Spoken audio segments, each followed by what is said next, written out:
54 domande pervenute in Veneto con le chiamate veloci per gli insegnanti. Il sindacato lancia l'allarme, flop annunciato per il reclutamento dei prof mancanti. Sul dato pesa l'impossibilità di chiedere trasferimento per 5 anni. Oggi intanto vertice tra regione, pediatri e medici di famiglia, obiettivo fornire test rapidi e tamponi per gestire al meglio gli eventuali casi di positività nelle scuole. Accelerazione degli screening, da oggi operativo il drive-in al Caponcello di Treviso, un tampone al minuto, questo è l'obiettivo, oltre 12.000 docenti sottoposti a test in vista dell'apertura dell'anno scolastico. Sono buone le condizioni del candidato del centro-sinistra dopo il malore di ieri durante una diretta Facebook. Zaia, massima solidarietà, da condannare gli hater. Armi ed esplosivi in auto, bloccati dai carabinieri di Verona, 2 giostrai, uno di Asolo, componenti di una banda pronta ad assaltare gli sportelli bancomat di mezzo Veneto. La procura di Belluno apre un fascicolo a carico di ignoti con ipotesi di omicidio colposo in relazione alla morte di Sergio Francese, il finanziere morto durante l'esercitazione sulle Tre Cime. Volley, prima vittoria stagionale dell'Imoco che si è aggiudicata la Supercoppa, un nuovo trionfo che le Pantere hanno dedicato allo storico tifoso morto il 9 aprile scorso per il Covid. Bentrovati, buonasera telespettatori di Antenna 3, l'edizione trevigiana dei nostri telegiornali. In apertura i dati del contagio da coronavirus, ci sono i dati aggiornati dalla Regione del Veneto con Azienda Zero che parlano di 54 nuovi casi di contagio nella sola giornata di oggi su tutto il territorio regionale, casi che diventano 92 se guardiamo alle ultime 24 ore. Verona è stata la provincia più colpita con 28 casi per l'appunto nell'arco delle 24 ore, quindi dalle ore 17 di ieri alle 17 di oggi. 15 casi invece a Treviso, che rallenta quindi la corsa degli ultimi giorni, provincia di Treviso che è stata per molti giorni per l'appunto maglia nera in Veneto. Si sono però registrati nella giornata di oggi 2 decessi, uno proprio a Treviso, l'altro invece a Vicenza. Complessivamente sono 2.132 le persone decedute con o per Covid dall'inizio dell'emergenza. Ieri sera alla stessa ora erano 2.130. Ma ovviamente il tema più caldo legato al Covid-19 è la riapertura delle scuole, quindi l'anno scolastico ormai al via, con il nuovo allarme che arriva dai sindacati. È un flop annunciato per le cosiddette call veloci per il reclutamento dei prof mancanti. Il dato Veneto si allinea con il debolissimo trend nazionale, con soltanto, pensate, 54 domande pervenute. Flop annunciato quello delle call veloci, così lo definisce il sindacato degli insegnanti Gilda, l'ultima frontiera del reclutamento da cui attingere dopo lo scorrimento delle graduatorie ad esaurimento e quelle di merito per concorso, la modalità resa possibile quest'anno dal Ministero per sopperire alla carenza di docenti non ottiene le adesioni sperate. Sarebbero infatti solo 32 le nomine a ruolo a fronte di 54 domande presentate, fa sapere il sindacato, avvenute in questa formula per le cattedre del Veneto.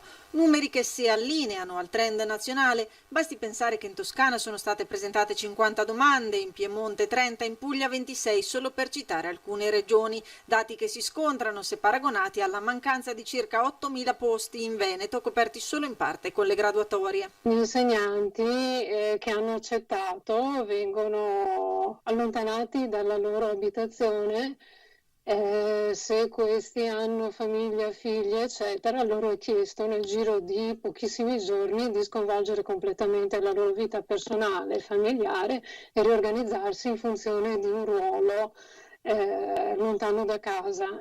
Si tratta, a mio avviso, di una vera e propria emergenza sociale che non è stata considerata per tempo. Dati sui quali grava un'ulteriore spada di Damocle, il vincolo quinquennale cui sono tenuti gli insegnanti che accettano il ruolo, per cui non possono chiedere per 5 anni il trasferimento né l'assegnazione provvisoria per avvicinarsi a casa. Pertanto l'allarme del sindacato. Sarebbe necessario considerare veramente in maniera seria il vincolo quinquennale, l'abolizione dello stesso, almeno se non sul territorio nazionale, che ci sia la possibilità all'interno delle regioni di poter avere un'assegnazione provvisoria o chiedere un trasferimento all'interno della regione. E continua anche la corsa contro il tempo dell'ente provincia di Treviso in vista della riapertura delle scuole secondarie superiori. Come sapete, l'ente provincia ha competenze in materia di edilizia scolastica per gli istituti secondari, e questo per garantire il rientro in sicurezza di oltre 39.600 studenti in tutta la Marca. Con gli interventi programmati, la provincia è riuscita a reperire come spazi aggiuntivi 50 aule e 23 spazi destinati a laboratori e uffici. Vengono così ricollocati 2.261 studenti dei circa 40.000 di cui parlavamo. Tante le scuole superiori interessate, da Treviso a Valdobbiadene passando per Castelfranco, Conegliano, Vittorio Veneto, Montebelluna e Oderzo. E di scuola Covid si è parlato oggi in regione tra amministratori regionali, medici di base e pediatri. Il tentativo è quello proprio di far sì che siano i pediatri, i medici di medicina generale che potrebbero effettuare i tamponi ai propri assistiti, con una fornitura da parte della regione a tutti i medici e a tutti i pediatri. Test rapidi a medici di base e pediatri di libera scelta. È la carta che proverà a giocare la regione in vista del ritorno a scuola di bambini e ragazzi. Il dubbio maggiore resta la gestione di eventuali casi sospetti, un bambino che in classe presenti febbre. L'obiettivo dichiarato è quello di far tornare tutti a scuola dopo più di 6 mesi di chiusura. Le scuole aprono il 14, qualcuno hanno già riaprito, le scuole devono riaprire. Noi siamo pronti, stiamo mettendo a punto, in base a quelli che sono i protocolli nazionali, regionali, le indicazioni arrivate all'Istituto Superiore di Sanità, come affrontare gli eventuali casi positivi senza pensare di dover chiudere scuole, classi intere e quant'altro. La stretta alleanza tra famiglie e scuole, medici di famiglia, è il jolly su cui si punta per vincere la scommessa del ritorno in sicurezza sui banchi. In regione è convocato un faccia a faccia con gli attori principali, pediatri e medici di famiglia, per chiarire i dubbi che tuttora restano. Oggi facciamo un incontro con i medici di famiglia e i pediatri proprio per creare una collaborazione attiva, per intercettare e poi per cercare con noi di ricostruire un po' la filiera epidemiologica, ma soprattutto con i tamponi rapidi dare una risposta molto veloce. E nel Trevigiano c'è una criticità ulteriore proprio in vista dell'apertura dell'anno scolastico che riguarda, come vi avevamo anticipato le scorse sere, tutta la tematica scuolabus e appalti. È una gara contro il tempo, quella di diversi comuni della Marca. Mancano infatti pochi giorni all'inizio dell'anno scolastico e il servizio di scuolabus rischia di non partire per tempo. È la conseguenza della gara d'appalto organizzata dalla stazione unica della provincia, che ha visto vincitrice un'azienda che solo qualche giorno fa avrebbe comunicato la sua indisponibilità al servizio. Verifiche sarebbero in corso sulle dichiarazioni fatte per la gara, in particolare sul numero di mezzi presentati e quelli effettivamente operativi. Intanto i comuni hanno dovuto muoversi in tutta fretta, riassegnando il servizio ovviamente a prezzi diversi rispetto a quelli definiti fino a qualche settimana fa. Per molti si è trattato di rivolgersi al secondo classificato, ma per altri la corsa è stata nel trovare un nuovo fornitore in grado di rispondere alle particolari caratteristiche del servizio. È il caso di Oderzo. Avevamo avuto dei momenti di grande difficoltà perché aveva vinto una ditta che non ci presentava tutte le documentazioni necessarie e avevamo molta paura che potesse arrivare alla soluzione del contratto dopo l'inizio delle scuole. In realtà questa ditta ha rinunciato prima e quindi siamo riusciti a sostituirla con questa appunto con un'altra ditta che ha mezzi più capienti e che quindi dal 14 il trasporto scolastico ci sarà e non avremo problemi. Ci si domanda però come mai una procedura che vede un organismo apposito nel ruolo di gestore poi abbia portato a situazioni da ultimo minuto con documenti richiesti ma mai arrivati, non solo per Oderzo ma per molti altri comuni della Marca. E soprattutto ci si chiede quanto questa storia costerà economicamente ai cittadini? E su tutti i temi legati al mondo della scuola Antenna 3 cercherà di fare chiarezza giovedì in prima serata con un ospite particolare, Carmela Palumbo, direttrice dell'ufficio scolastico regionale. Sarà l'occasione per entrare nell'operatività delle linee guida e capire che inizio di anno scolastico attende ragazzi, genitori e in generale tutti gli operatori del mondo della scuola. Potete mandarci le vostre domande, i vostri dubbi al numero WhatsApp di Antenna 3, lo vedete, 351 1755 340. Ma vi chiediamo questa sera di dirci la vostra anche su un altro tema di cui si sta parlando tantissimo in questi giorni. Hanno fatto il giro d'Italia e non solo le immagini della manifestazione cosiddetta negazionista di sabato a Roma. Ieri in qualche modo si è replicato a Padova con una certa tensione anche tra gli organizzatori e i giornalisti. Vi chiediamo, mascherina secondo voi è inutile, sì o no? Vedete i numeri, se la vostra risposta è sì, 0422 1626 691, se la vostra risposta invece è no, 0422 1626 690. I risultati di questo sondaggio questa sera a Ring con Ferdinando Avarino in studio a partire dalle 21:15. La chiamata è totalmente gratuita, se sentite occupato non preoccupatevi perché il nostro sistema centrale registra il vostro voto. Questo quindi il sondaggio di questa sera. Rimaniamo sempre in tema Covid, è inevitabile. Oggi al Cafoncello sono iniziate nuove modalità di effettuazione dei tamponi. La modalità è quella del drive-in. Solo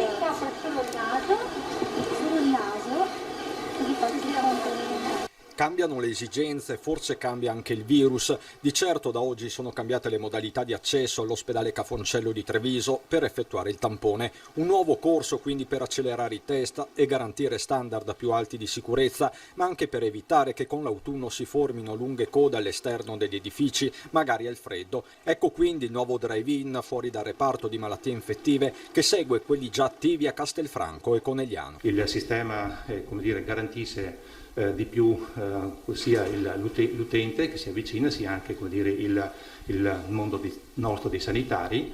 È un sistema molto facile, molto veloce. Riusciamo con questo a processare grosso modo un utente al minuto. Una volta effettuato il tampone la risposta è pronta in 15 minuti ma non viene comunicata sul posto, sempre per motivi di tempi e di logistica. Non possiamo far sostare le macchine, li mandiamo a casa e nel caso in cui dovesse risultare un positivo al tampone a risposta rapida lo chiamiamo immediatamente per la conferma di positività col tampone molecolare. Un sistema quindi che si sta inevitabilmente affinando, visto che sono circa 1000 i passaggi al giorno nei punti di accesso della marca, tantissimi finora gli insegnanti. Ad oggi abbiamo processato quasi 12.000 insegnanti, di cui 6.834 li abbiamo fatti come USL con il nostro personale, mentre i rimanenti li hanno fatti i medici di medicina generale. Oltre al personale della scuola, l'altra categoria più numerosa è stata e continua a essere quella dei vacanzieri di rientro dalle località più colpite, 22.000 passaggi, mentre sono 200 finora i lavoratori stagionali monitorati nei vigneti. Ma ci aspettiamo il grosso dei lavoratori nei prossimi giorni, prima appunto dell'inizio della vendemmia.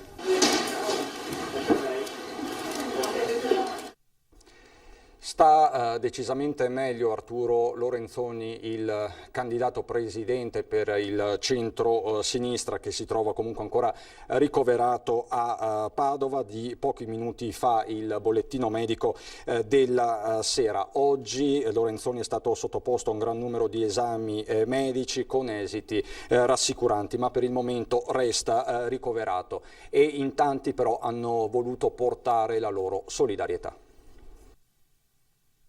Si sono dati appuntamento davanti all'ingresso dell'ospedale di Padova per dimostrare affetto e vicinanza a Arturo Lorenzoni, candidato del centro-sinistra alla presidenza della regione, positivo al Covid e ricoverato dopo un malore. Un centinaio di persone, compreso uno dei figli di Lorenzoni, tornato da poche ore dalle vacanze e quindi non in quarantena, hanno voluto dimostrare all'ex vice sindaco che la squadra continuerà la campagna elettorale anche per lui. È stata una mobilitazione spontanea, un tam-tam da ieri. È simbolica ma reale perché siamo una squadra, la squadra che si è catalizzata attorno ad Arturo, che l'ha scelto, che sta costruendo un'alternativa per il Veneto, è fatta di queste persone e quindi è una dimensione corale che in questo momento di difficoltà vuole dire ad Arturo che ci siamo, che portiamo avanti noi il lavoro anche per lui, che non è solo e che gli siamo vicini. Sono tranquillissimo perché Arturo faceva l'apertura di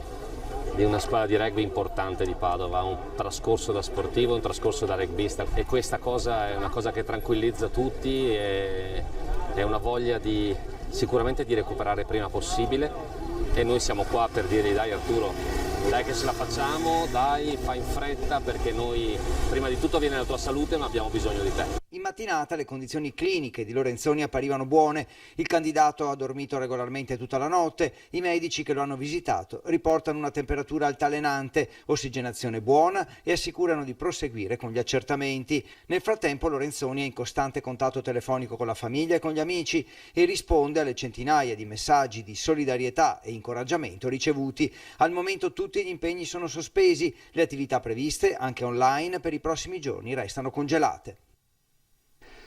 Ma non c'è soltanto la solidarietà nei confronti di Lorenzoni, perché ieri soprattutto sul web abbiamo assistito a un'ondata di odio social. Contro questi leoni da tastiera si è espresso oggi il presidente Zaia. I denigratori devono essere condannati, lo dice senza mezzi termini il presidente della regione Luca Zaia, in merito a tutti gli haters intervenuti a commentare sui social il mancamento di Arturo Lorenzoni, candidato alla presidenza del Veneto per il centro-sinistra, positivo al Covid. Durante un collegamento via Facebook con il ministro degli affari regionali Francesco Boccia si è sentito male. Mi spiace, ovviamente faccio gli auguri di pronta guarigione, come ho detto fin da subito con l'esperienza del Covid. E mi fermo lì, ovviamente vanno condannati tutti coloro che poi ne fanno azione di denigrazione e di quant'altro, come ho letto sui social, perché devono essere condannati senza se e senza ma. E proprio durante la diretta Facebook il ministro Boccia ha garantito davanti alla platea veneta l'impegno assoluto sull'autonomia, ricordando la stretta di mano con il governatore Zaia, e ha ribadito la volontà di esserci, un tavolo a cui partecipano tutti, regioni, comuni e città metropolitane. Ci fa piacere che il ministro porti l'istanza dell'autonomia, hanno un dossier lì sul tavolo ormai da 3 anni e spero che ne venga fuori un bel lavoro, visto e considerato che noi i compiti per casa li abbiamo fatti, come abbiamo sempre detto, i veneti sono andati a votare, si è fatto un grande lavoro e quindi questo governo, che ormai è in carica da più di un anno, ha tutti gli elementi per decidere e chiamarci alla firma. Intanto il presidente è tornato a parlare anche di campagna vaccinale antinfluenzale, mai come quest'anno al centro dell'attenzione. Posso solo ricordare che noi per primi come regione abbiamo acquistato 1,5 milioni di dosi, investendo oltre 8 milioni di euro. I vaccini in Veneto non sono obbligatori, sono raccomandati, e quindi è facoltà di ogni cittadino provvedere alla vaccinazione per l'antinfluenzale, che è una campagna che si fa tutti gli anni. Per noi adesso c'è la pubblicità, a dopo.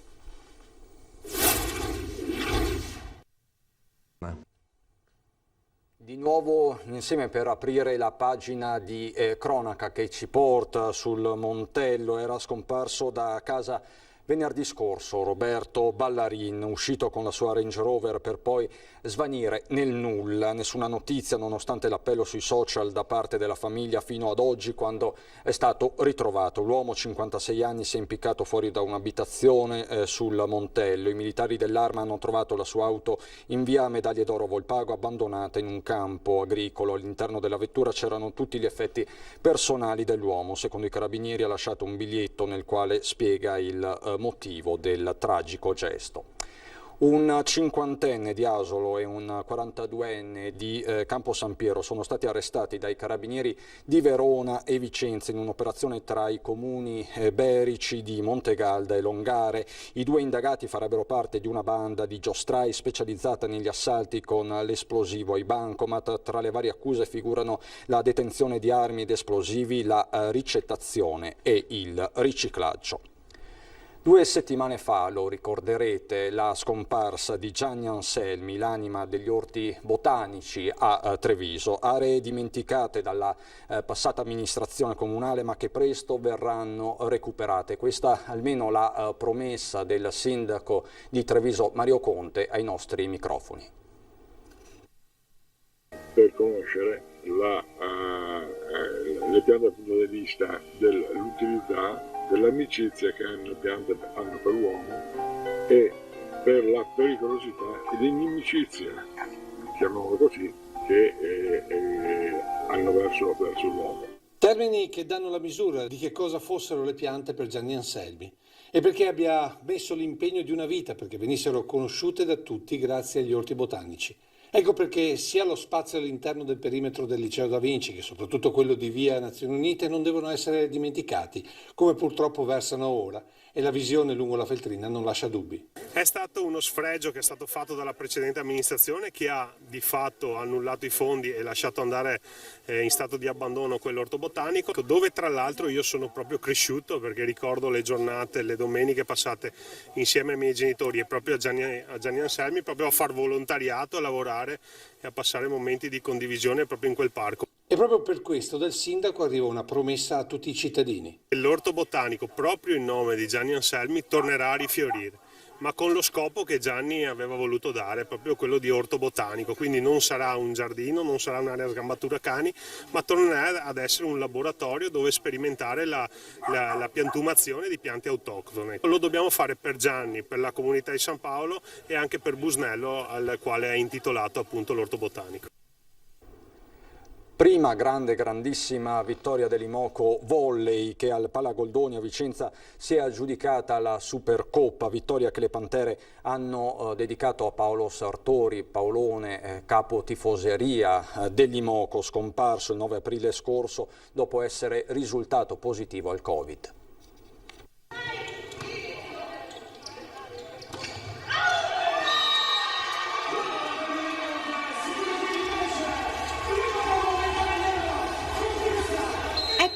Scambi di una grande partita che ha consegnato la Supercoppa all'Imoco Volley.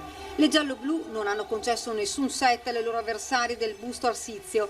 Questi parziali 25-16, 25-15, 25-15.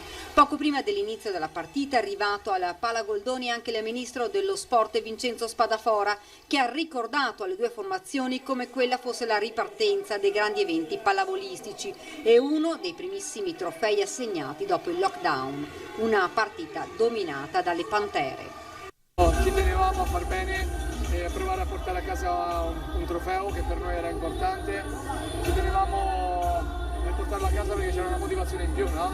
Dovevamo dedicarlo a Paolone, che per noi era un tifoso importantissimo e, come ho detto, più e più volte insostituibile. Sappiamo che per noi i tifosi sono stati sempre qualcosa di assolutamente magico, che ci ha sempre spinto a fare bene. Noi oggi giocavamo anche per loro. Speriamo che presto potremo tornare al Palasport e di rivedere i nostri tifosi, perché giocare senza non è la stessa cosa. Abbiamo dimostrato, ha continuato coach Santarelli, un bel livello di gioco e poi i momenti più belli, quelli delle Pantere con la Coppa.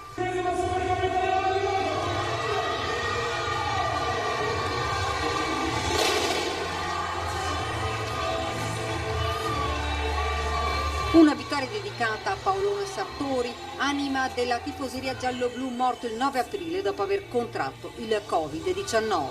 Stasera onestamente era 6 mesi che non giocavamo e un ricordo va a Paolone.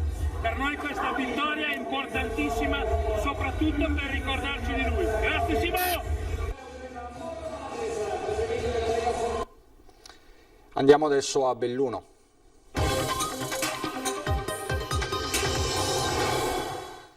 A Belluno, dove c'è un ultimo ore importante che riguarda l'ACC di Borgo Valbelluna, perché dal Ministero dello Sviluppo Economico ci sono buone notizie. In queste ore alcuni istituti di credito avrebbero dato la loro disponibilità per la concessione del prestito. È uno dei temi caldi in provincia di Belluno, lo dichiara la sottosegretaria al Mise Alessandra Todde e la dichiarazione viene confermata anche dal Ministro per i rapporti con il Parlamento Federico D'Inca, questo alla vigilia di fatto del vertice in Regione con l'assessore regionale al lavoro Elena Donazzan. Quindi c'è un'apertura delle banche per l'agognato prestito che permetterebbe di salvare lo storico stabilimento della Valbelluna.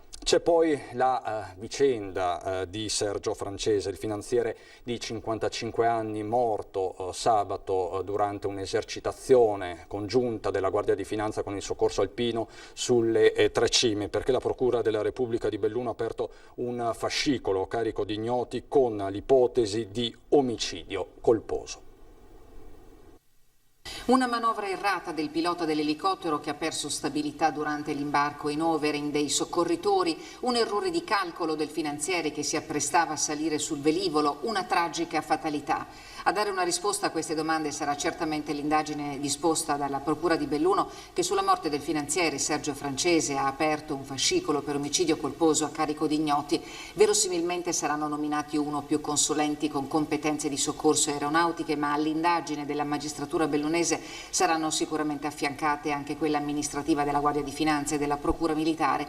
Il dramma che si è consumato sabato sulla cengia della piramide alla Grande delle Tre Cime di Lavaredo ha lasciato un segno. Sergio era innanzitutto un nostro amico, oltre che componente della stazione del Soccorso Alpino di Auronzo, dice il capo del Soccorso Alpino bellunese Alex Barattin. L'attività che facciamo è un'attività di informazione e formazione. Noi, a differenza di tutte le altre attività, dobbiamo fare le simulazioni, che sono la replica dell'evento reale simulato, no? E questo ci espone a dei rischi alti e purtroppo in questo caso l'evento è stato fatale. Sergio Francese era sulla cengia della piramide assieme ad altri 3 colleghi. Insieme avevano appena terminato la simulazione di un soccorso in parete e l'elicottero delle Fiamme Gialle di Bolzano si era levato in volo per il recupero dei soccorritori che stava caricando in Overing. Durante l'imbarco dei primi 2 pare che l'elicottero abbia subito uno scossone che potrebbe averlo disallineato. La tragedia si è consumata in pochi secondi. La pala del rotore principale ha colpito alla testa il finanziere, dichiarato morto dopo quasi un'ora di tentativi di rianimazione del personale medico dell'aiuto Alpin di Bolzano. La Procura ha rilasciato il nulla osta per i funerali che al momento non sono ancora stati fissati ma che saranno celebrati ad Auronzo di Cadore, che per il giorno delle esequie ha annunciato la proclamazione del lutto cittadino. Sergio Francese lascia un figlio di 17 anni, i colleghi delle Fiamme Gialle e del Soccorso Alpino.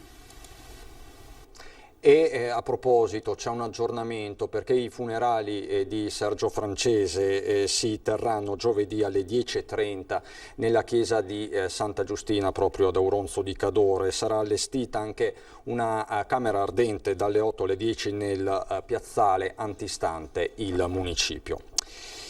E c'è un fronte molto caldo e aperto in provincia di Belluno come ogni settembre per certi versi, perché il TAR riapre la caccia ai cervi nella zona delle Alpi, revocata la sospensiva dopo il ricorso presentato contro il calendario venatorio della provincia di Belluno che ha anticipato la caccia agli ungulati a partire dal 16 di agosto.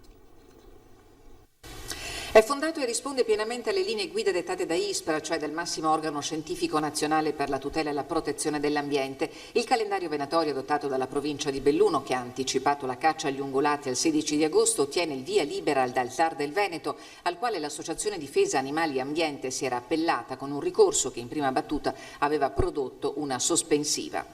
Eravamo consapevoli di aver fatto le cose in assoluta legittimità e anche nel merito avevamo seguito esattamente la procedura, abbiamo posto al TAR le nostre motivazioni. E dunque il percorso relativo al calendario venatorio della provincia di Belluno è rispondente alle esigenze del territorio, che negli ultimi anni ha visto decuplicare la presenza in particolar modo dei cervi, 931 i capi stimati nel 1990, 10.400 nel 2019. Il calendario venatorio ha dunque replicato quanto sperimentato lo scorso anno, cioè il prelievo anticipato dei piccoli e delle femmine di cervo per diminuirne la densità e riequilibrarne la popolazione. Il provvedimento il giudizio superiore e questo è stato il giudizio positivo, quindi assolutamente noi siamo per la tutela della fauna selvatica e soprattutto per mantenerla in equilibrio rispetto all'ecosistema bellunese. Sul punto è intervenuto anche l'assessore regionale PAN. L'anticipo rappresenta un'esperimentazione la cui efficacia sarà valutata al termine del triennio con una rigorosa analisi critica dei risultati. In ultima battuta vi ricordo il sondaggio di questa sera, un sondaggio molto secco, per certi versi provocatorio. Mascherina, secondo voi è inutile, sì o no? Vedete i numeri per contattarci e dire la vostra. Se sì, il numero è quello verde, 0422 1626 691, se no il numero è quello rosso, 0422 1626 690. Le immagini delle manifestazioni cosiddette negazioniste a Roma, per certi versi anche a Padova, hanno fatto il giro delle televisioni, dei social, e quindi in qualche modo hanno aperto un nuovo fronte di dibattito. Questa sera l'esito del sondaggio a Ring a partire dalle 21:15 con Ferdinando Avarino. E a proposito di Ring, la politica è sempre più alle corde. Del resto mancano 13 giorni e di fatto all'appuntamento elettorale. Si sfideranno quindi sul ring Daniela Sbrollini, candidato presidente di Italia Viva, Marco Bonet, Corriere del Veneto, giornalista, Simone Scarabel, del Movimento 5 Stelle, Domenico Presti, Lista Veneta Autonomia, Marco Carrai, del Veneto che vogliamo, Paolo Girotto, candidato presidente del Movimento 3V Libertà di Scelta, organizzatori ieri della manifestazione a Padova, Ivan Compasso Grosni, che è giornalista di Padova Oggi, è uno dei giornalisti che ieri sono stati aggrediti proprio in piazza a Padova, quindi sarà sicuramente un dibattito imperdibile da seguire questa sera a partire dalle 21:15 su Antenna 3. È tutto quindi anche per questa sera da Belluno e Treviso. Vi ringrazio per l'attenzione, ci sono adesso le previsioni del tempo. Buon proseguimento di serata.